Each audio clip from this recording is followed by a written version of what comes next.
We've been speaking to all the players in the last hour or so, hearing from the coach. And really, the summary of all that is no one really knows why the Socceroos didn't perform in that first half. A few players highlighted there were a couple of chances early on for the Australians, but after that goal went in, it did feel like they were on the back foot, and they went into halftime 2-0 down. Maybe that second goal was a little bit fortunate for the Americans, but it was no less than they deserved. Why were Australia a little bit slow? Hard to say, but we do know in the last couple of warm-up games before the World Cup, Australia weren't their best in the first half, and they were able to correct it. Unfortunately, in this game, they went behind to that goal and couldn't dig themselves out of the hole ultimately. A really disappointing performance from the Australians, and that was shown in the faces of the players as we saw after the match. And it's hard to comprehend that a group of players can't get themselves up for a World Cup match, that they would come out and somewhat be sluggish.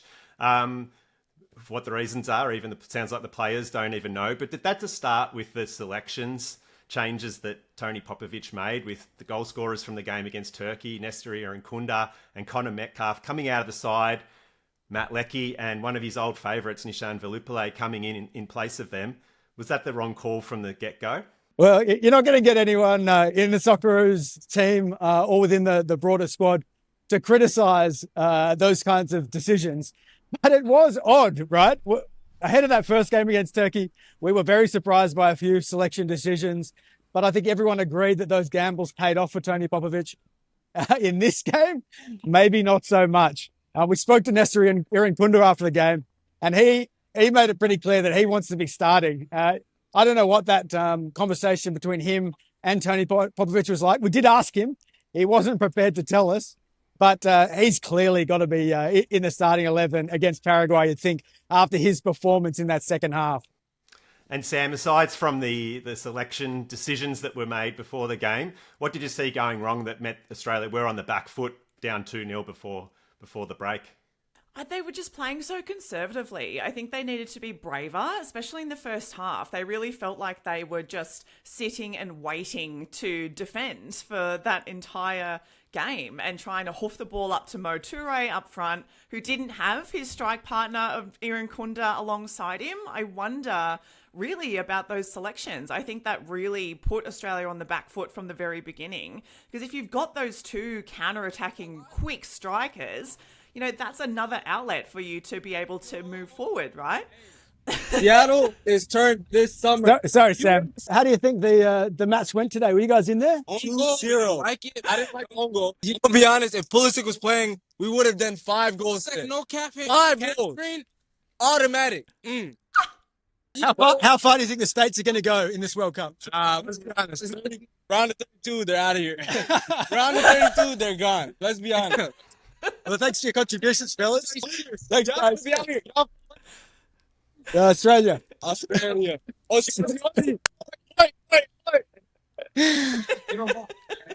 nice where were we? I think we were just getting some honest feedback on how the Socceroos performed. You got the impression here of the excitement in Seattle, right? The streets are so full. There's a real sense of wow, how far can this US team go here in Seattle?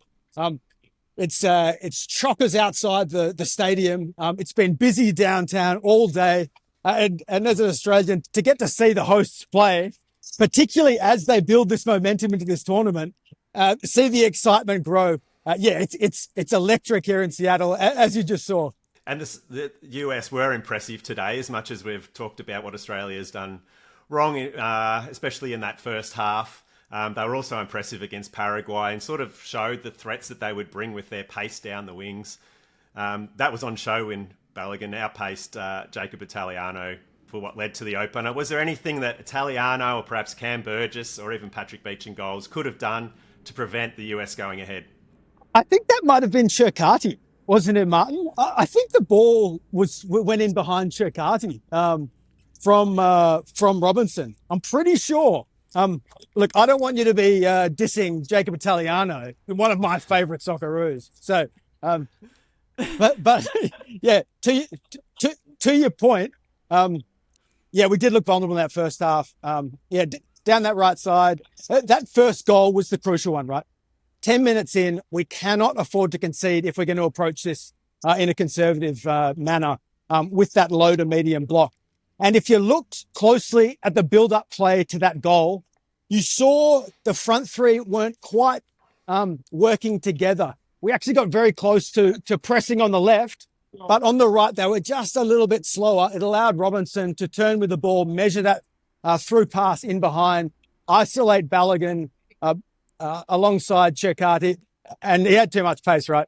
He created that, went straight round him, put it inside. Burgess, couldn't really do much, but it was an unfortunate, not only an unfortunate goal, but a really unfortunate way for the Socceroos to start, because really, from there, it was a mountain that proved far too high to climb. And Sam, the game didn't really turn too greatly from there. Even though the US were in front, Australia was still sitting back. The US was still pressing forward.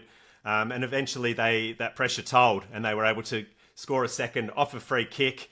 Not an ideal scenario for the Socceroos to go back and look at the replays of that, especially with Serginho Dest sitting up at the top of the box all alone.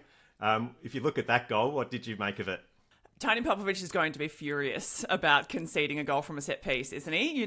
We've had these three towering centre-backs whose power and control over the Turkey game came through their control of the penalty area. And so to concede a goal in that kind of way, not just by allowing a player to be free at the top of the box, but then all of them stepping up and allowing two Americans to run through and break that line at the same time to collect the ball and head it into the net. It was a bit shambolic. It seemed like they were quite shell-shocked. They just kind of lost where they were meant to be in the space and in the moment. Even though there were some question marks over the offside for that goal, ultimately VAR had checked it. There was an unfortunate Australian foot that was lingering, allowing the striker to be able to stay onside. But those are the small moments, those are the moments you have to control for and coordinate in.